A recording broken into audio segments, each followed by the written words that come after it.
a panel. It was really well presented and received. So this is our second one on redistricting slash gerrymandering. It's happening in Ohio and also all around the country right now, if you paid attention to that, especially California, Texas, and a couple other states. So it's a very, very important topic. We've asked Claire Wagner to speak to us tonight, and she's going to cover some of the history of redistricting, the status of the current maps, what to expect in this round of redistricting, what other states are doing, and what actions we can take. So I am going to be quiet and introduce Claire, who is retired from Miami University in communications. She's the current League of Women Voters president in the Cincinnati area, and she's also a volunteer with Fair Districts Ohio, who is going out and doing a lot of education on this right now.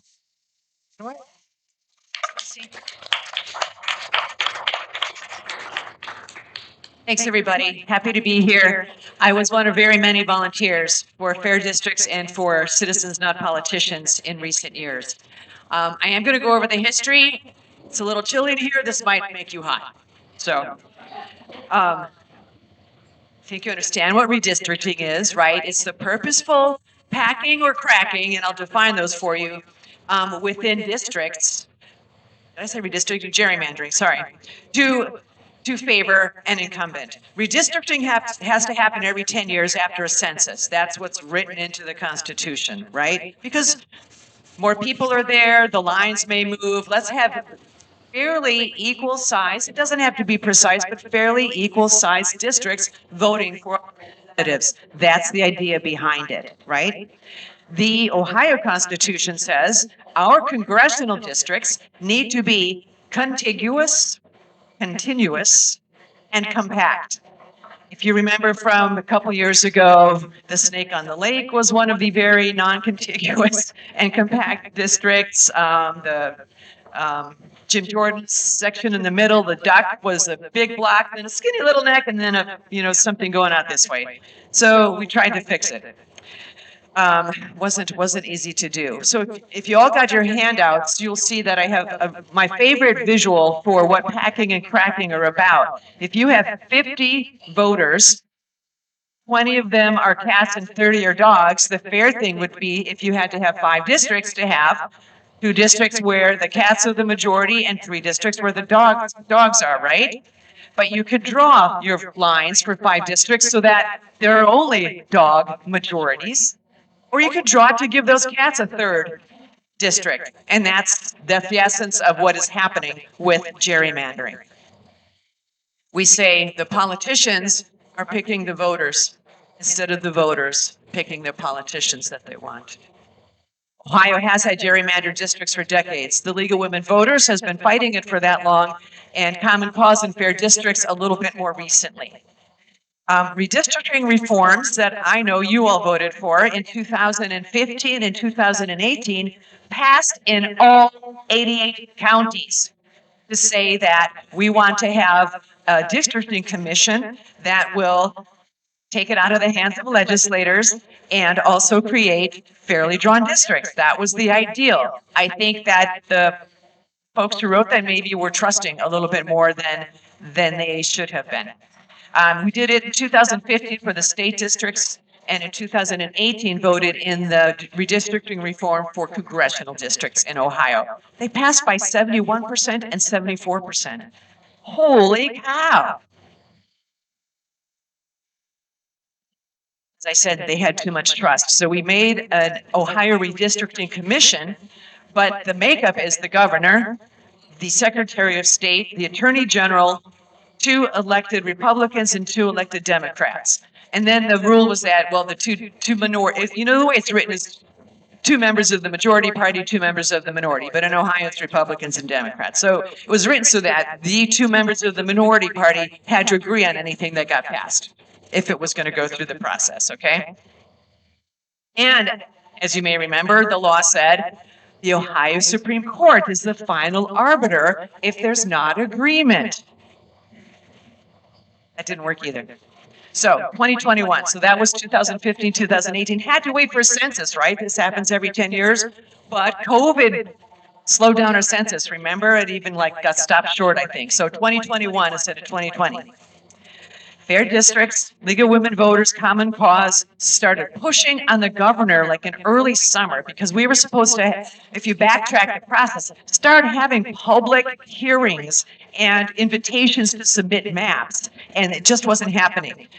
Almost every deadline, maybe every, in this process that was voted on and was supposed to be happening, the legislature pushed it to the last day, sometimes to the last hour. Do you remember we had an 11 p.m. hearing one of the nights? Come on. Let me see. And oh, there are rules within the Constitution and the amendments that were passed for how to draw the maps. Fair districts, by the way, is a nonpartisan entity. There were Republicans' names on the petition to the Attorney General before we were able to start collecting petitions for everything for citizens, not politicians. So, not a lot, but there are some. One of them was one of my friends. I'm just going to tell you, our former Cub master was one of the names on the petition. It's like, oh, Kevin. Little sidebar. And then he went out and collected signatures with me when I said, hey, I saw your name. And he got them from the teachers union too.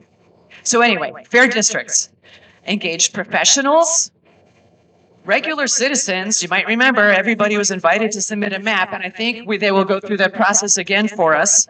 And also software. Dave's redistricting software is a fabulous, crazily detailed online option for finding your districts, finding where the voters are, trying to draw lines. I think that you've got the handout, right, Lucy? There's a QR code for like everything I'm going to tell you by the end, I think, if you want to get more information. Okay, let me make sure I'm not getting ahead of myself. All right, legislators were not happy with any of the maps we submitted, right? Because they were fairly drawn. And the process ended with submitted maps being rejected. Who remembers how many times? 7. 5 times on the state maps, twice in the congressional. 7 times the Supreme Court of Ohio said these are unconstitutional, go back. And this is what burned me, and I ask this of many people, why is there no repercussion for violating an Ohio Supreme Court ruling? There just isn't. And that was rough. That was by early 2022, because process, right? I look back at my emails from fair districts. There were 3 legal actions per month happening in those first few months of 2022, just trying to pull it back in. Excuse me, I'm gonna get sipped of water.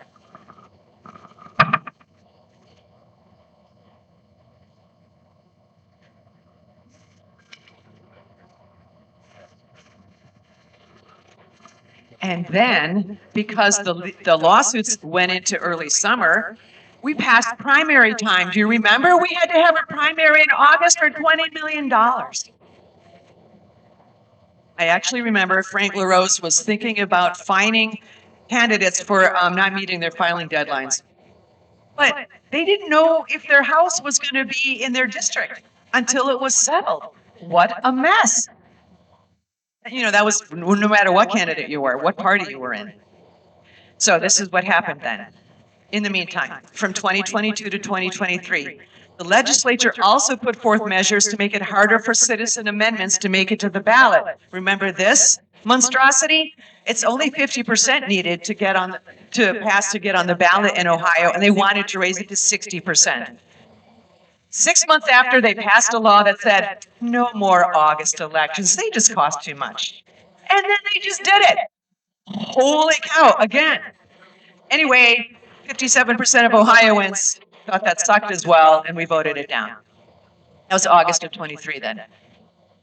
It took educating, right? But people understood at least that some of their rights were being taken away. And I will say, just as an aside, not every state allows citizen petitions to be to put amendments on their constitution. So at least Ohio has that. I think it's 28 states that have that.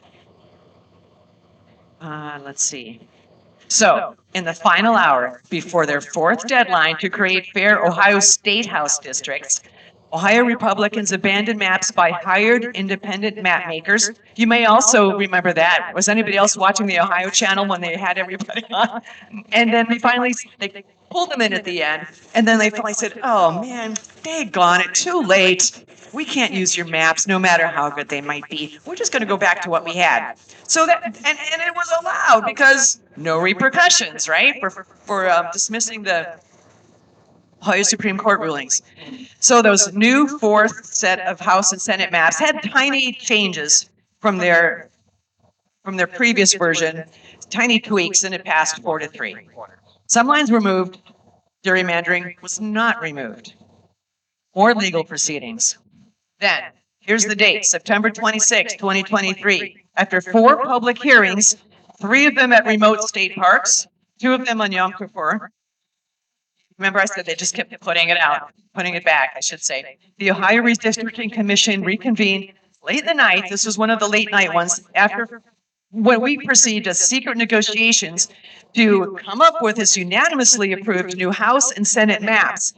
This is 800 days after the public process started, and it ended with the 2 Democrats on the commission joining the 5 Republicans to approve these maps that Fair Districts, Ohio, still considered very gerrymandered. I think they were worn down, you guys. 800 days. So that was the State House. Those are set, sorry to say. We're not changing those or even having the chance to change them till after the next census. But the congressional districts were passed by a majority in the legislature without any of the minority party going with it. And so that written into that 2018 law was, oh, then it only passes for 4 years if you're not going to do it with bipartisan support. So that's why we're here in 2026 looking at it.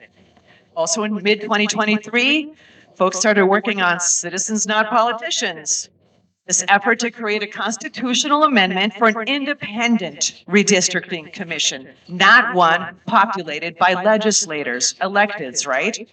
You're going to remember this when I tell you it was going to be a 15-member Ohio Citizens Redistricting Commission, 5 Dems, 5 Republicans, 5 independents, right? Broad representation across the state demographically and geographically. Sounded ideal.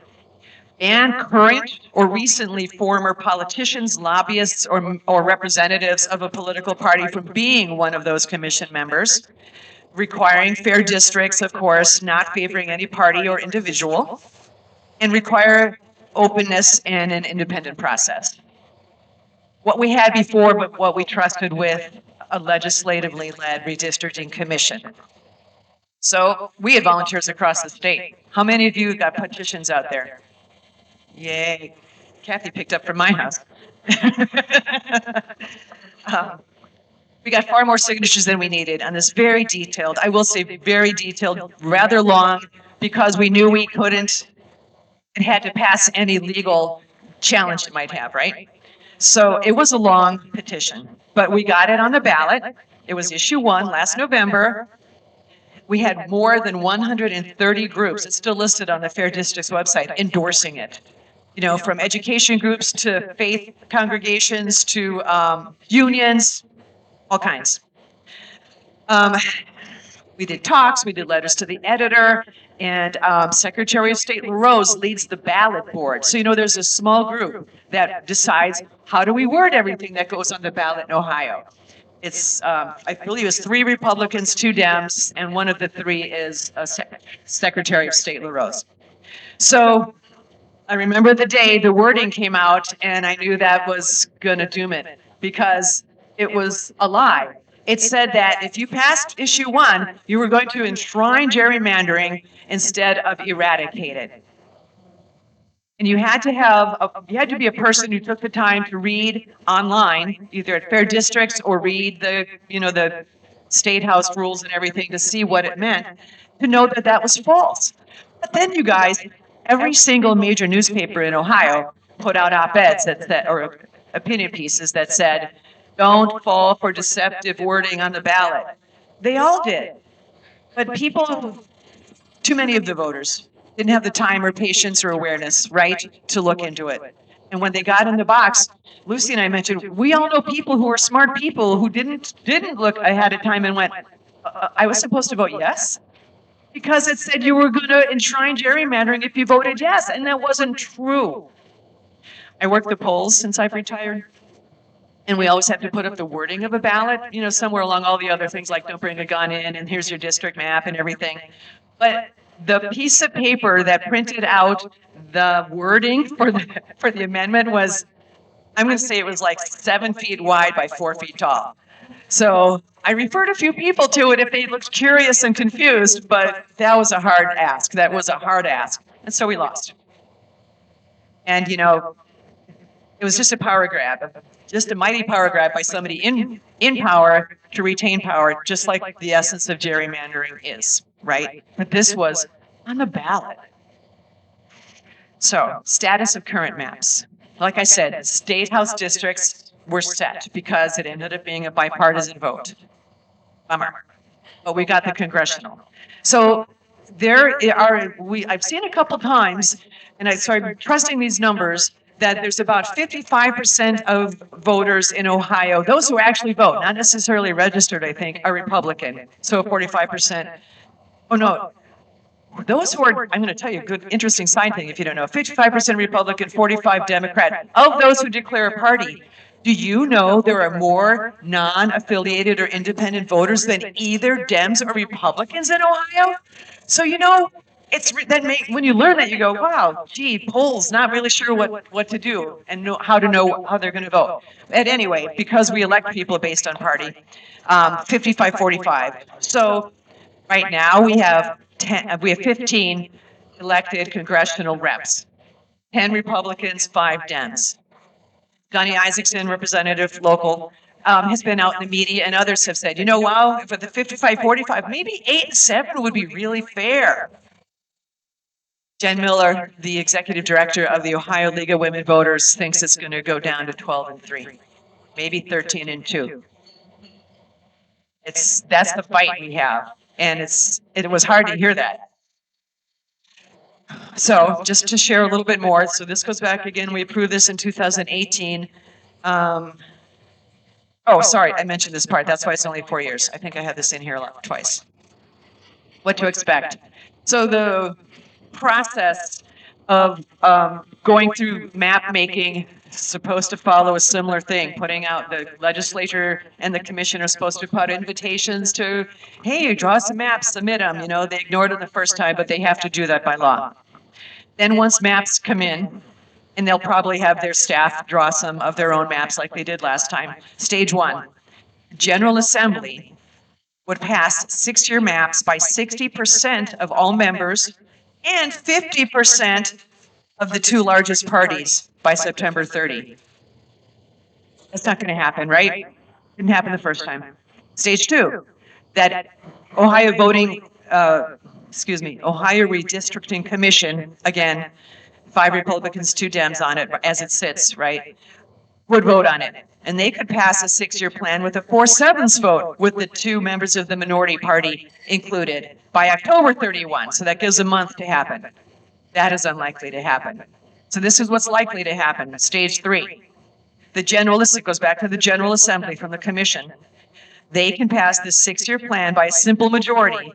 And then additional district requirements do apply. This, again, would take a little bit of reading of details, but it does say you can't, like, run a line down the middle of a downtown and things like that. Although I have read, have you guys seen this? There are school districts in Ohio where the lines for their districts are split so that some of the school district reports to one congressperson and some in the school district are covered by somebody else. I think there's like half a dozen school districts where that happens. Crazy. It's a little bit crazy. Anyway, there are rules that are supposed to apply. And it also says, I think this is on the handouts too, and there's a little bit of confusion that I found, that the law says that whatever you do draw then has to pass 2 elections for U.S. House representatives. Well, that's 4 years, right? But it's written that it should be a 6-year, because then it goes on to say, then, I'm going to have to read this so I say it straight. Specifies that the plan remain in effect until the next year ending in the numeral 1. that jumps us ahead to where a regular census would be ending in a year 0, and then the next district's drawn after a census is all counted, et cetera. So it's trying to write us back on a path if that happens. This I only noticed today. It also says if less than a supermajority passed the bill, this is in the stage 3, deadline November 30. And again, this is to take effect for next year, so that's why we're working ahead. Voters can collect signatures for a referendum to reject the plan. I'm going to read that again. If less than a supermajority passes this bill, voters can collect signatures for a referendum to reject the plan. I don't know if League and Fair Districts and Common Cause have the energy to do that again so quickly, right? So I haven't heard. I don't know. And I don't know if it would be less than a supermajority because it could pass with this. I think there's a supermajority in the State House right now of the majority party. Well, let me see. And again, as I mentioned, the General Assembly would be required to put out rules about map making and invite the public to do so. We'll see if that happens. That's it's not good news, but it's where we are. It's the status for our congressional districts right now. So one of the questions Lucy put forth, what are other states' strategies to do to address gerrymandering? And I suspect you've seen some of this in the news, right? 10 states can potentially be redrawing districts this year. Those 10 combined for 31% of House seats, of either party. So remaining redistricting and litigation is going to have a major impact on midterms for next year. Ohio, though, is the only state required to do the redistricting because of what we've just talked about, because of it only lasting for 4 years. As you know, gerrymandering in Texas was like a request from DC, and boom, it happened. Common Cause already filed suit, like 10 days ago, I think. So I don't know how that will go. In California, by their statutes, they have to ask the voters to do it, right? So that's in that process to try to counterbalance what's happening in Texas. But we'll see what voters say. New York, this was curious. I've read that folks consider New York to be rather gerrymandered as it is. I did not look up how lines are drawn there. But their bipartisan redistricting commission approved a plan last year after the state's highest court ordered new congressional maps to be drawn for 2024. The ruling was viewed as a major win for Dems after a chaotic process. But unlike the changes proposed in Texas or California, in New York, the changes are due to take effect in 2028. So that's just how they did it. Utah legislators, they were in the news, tried to gerrymander. The Supreme Court shot it down, and last week a lower court also did. I don't know why. They must have sent it back for some part of it. I don't know why it went from Supreme Court to lower court. Illinois is known to be gerrymandered. Did you see Governor Pritzker on Stephen Colbert recently? Colbert showed him this map, and it did not look pretty, but he kind of joked around about it. So this is my telling you that it's not just the other party, the Republicans, who are doing it. In Ohio, that's the party, but it has been done by both parties because power just tastes that good, right? Right, what can we do? Please make sure your friends and family know the word gerrymandering. I came across a friend a few weeks ago at Kroger. Our kids were in school together. She had no idea what I was talking about when I told her what I was working on. Thought it was a name. I am not kidding you. Gerrymandered. So share that little graph. I think the cats and dogs are my favorite way to do it. And then, why fair districts matter, right? Because if you are of a minority party in a district that has been gerrymandered, it negates your vote. And that almost brought me to tears because I do voter registration. And I like to tell people, yes, your vote counts, but you have to vote. But it's not going to count if it's a gerrymandered district and you're not in the majority. It's just a rotten cross on citizenship. Feel free to hold a neighborhood event if you've got, or a small group. If your book club needs a little bit of educating, go for it, right? I wrote down to make sure I told you, take a picture, look at the pictures on the handout. Besides the gerrymandering, how to pack and crack, did you all look at that little map and see where Warren Davidson's home is? It's like a little finger sticking out of the district. It could not get any more gerrymandered. And like nobody knows this. Yeah. No. So here's some more active things to do. Fair districts started what they call huddles. You know, their Zoom meetings.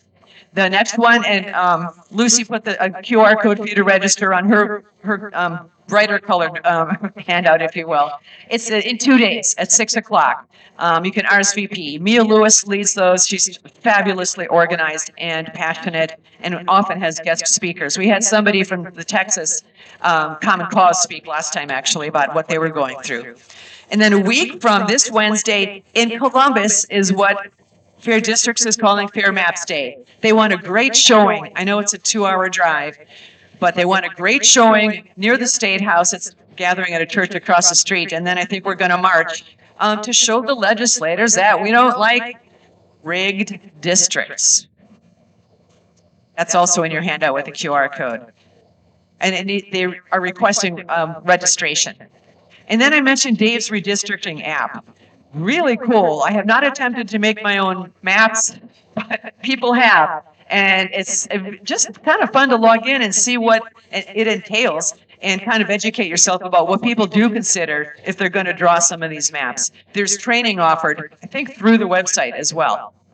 And then, you know, you can, if you're not already, join Common Cause, Fair Districts, League of Women Voters, or donate to them. They're fighting all the time. I may have spoken fast. Who's got questions?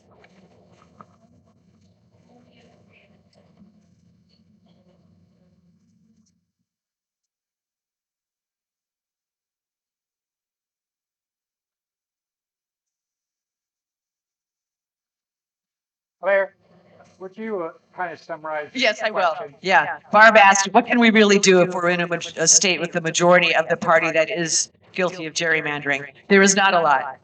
You can let your legislators know. You can really let people understand, and they can be more thorns in their sides. And maybe a miracle will happen. Maybe there'll be such protest that a few of the legislators will say, you're right, I shouldn't vote this way. I don't know, but yeah, it's a tough one.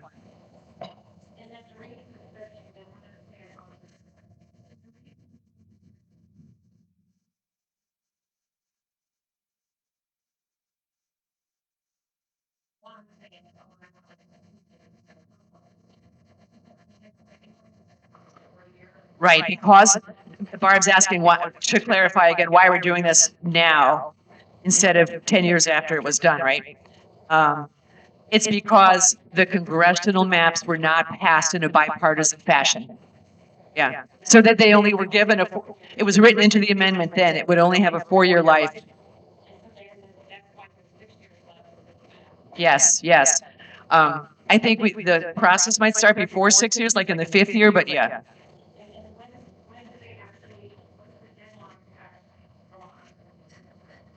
It's in those 3 bullets down there. Their first shot is going to be September 30th, but you know, it's ideal that they would have something that the Democrats could agree to. Then October 30th, and again, they would have to have Democrats agreeing, and then we're just not counting on that happening, right? And so November 30th is then the ultimate deadline when it should happen, but maybe there'll be enough fussing that it's delayed more, who knows?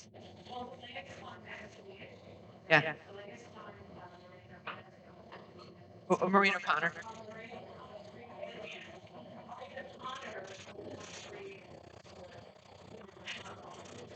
We made her the spokesperson, but there were a lot of people who were citizens.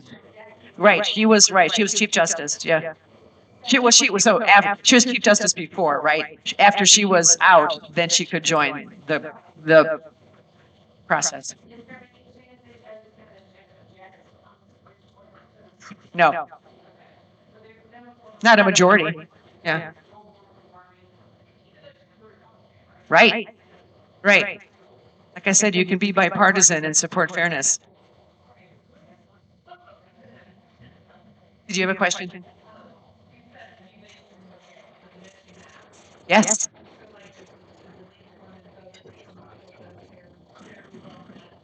I don't think we did our own. We encouraged some people. I forget who, but I think I knew people who submitted some. If you go to fairdistrict.ohio.org, I think you can still find or citizens, sorry, go to citizensnowpoliticians.org, and you'll still see some of the maps that were submitted. Yeah, people's names were on them. For last time. Yeah. This process is just beginning for this year. Sue Ellen?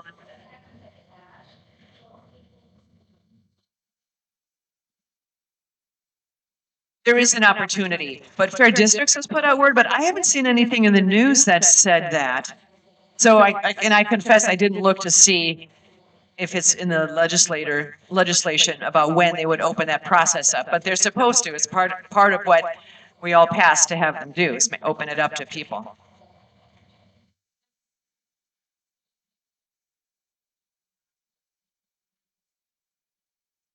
Supposed to consider them. But last time they had their staff making maps too. Like you could trust that. Yeah.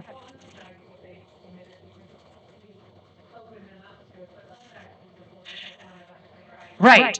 So she's saying, what good is it if we open it up and people submit maps, but they're able to just submit their own out of Columbus?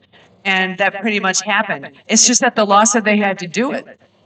But the law wasn't, I think the error, I wasn't involved, right? So I'm sure it wasn't easy. The error was to have a commission that was involving legislators and not an independent commission to begin with when we voted it in 2015, 2018.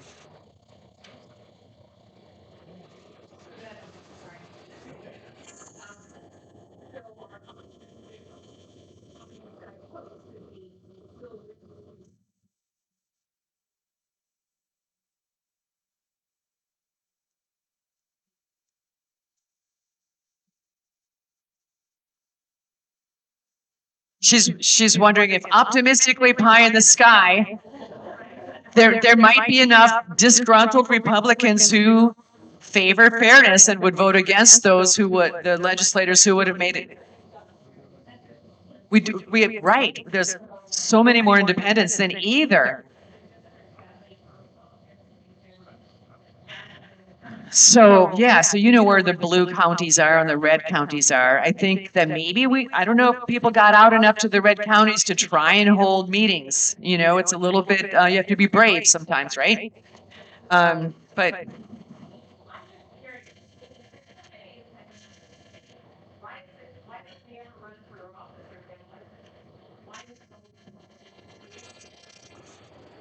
I don't know, Barb, why there are no independents elected to the legislature in Ohio. I don't think there are. Are there any?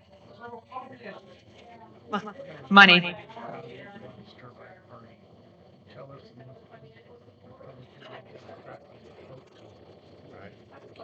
Yeah.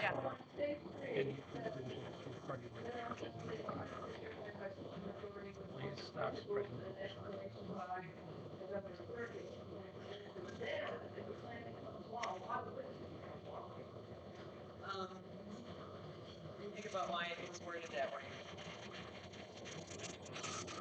Oh, well, the governor has to sign it too. I guess maybe that's just a formality. Yeah, I think that becomes law. Thanks. I guess we could all go, to the governor's house.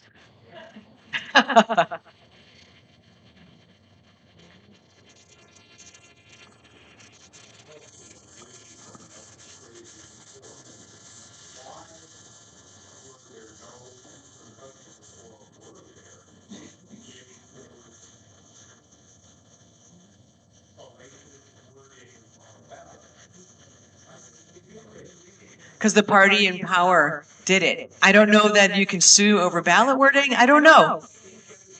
Oh, it did. Oh, I remember now. Yeah, they changed just a little bit of the wording, but not the meaningful part. Thank you for that reminder. Yeah.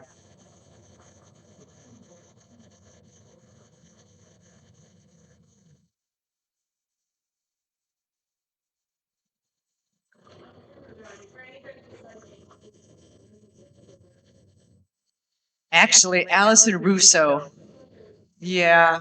She's got some good Democratic power in Columbus. So I think that's rough on Hambley because he declared many weeks sooner than she did. We'll see what the state Democratic Party decides about that. Yeah.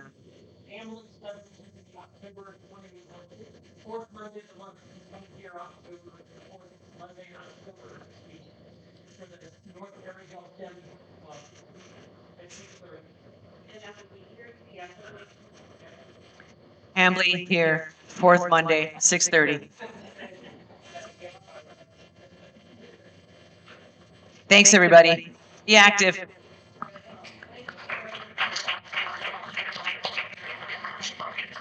Still on. I know it sounds bleak, but there are actions on here, and I'm one that just says, you know, we've got to make a lot of noise. This is ridiculous. So there is an action on here through the ACLU to contact all your legislators about it. There's an action on here if you want to work for California to get on a phone bank. It says yes on 50 at the bottom. You can do a virtual phone bank to people in California to get that passed. On the top of the second page, you can join Fair District's huddles on Zoom. They huddle every month, I think, right, Claire? Just to keep up on what's going on. It's really, really important.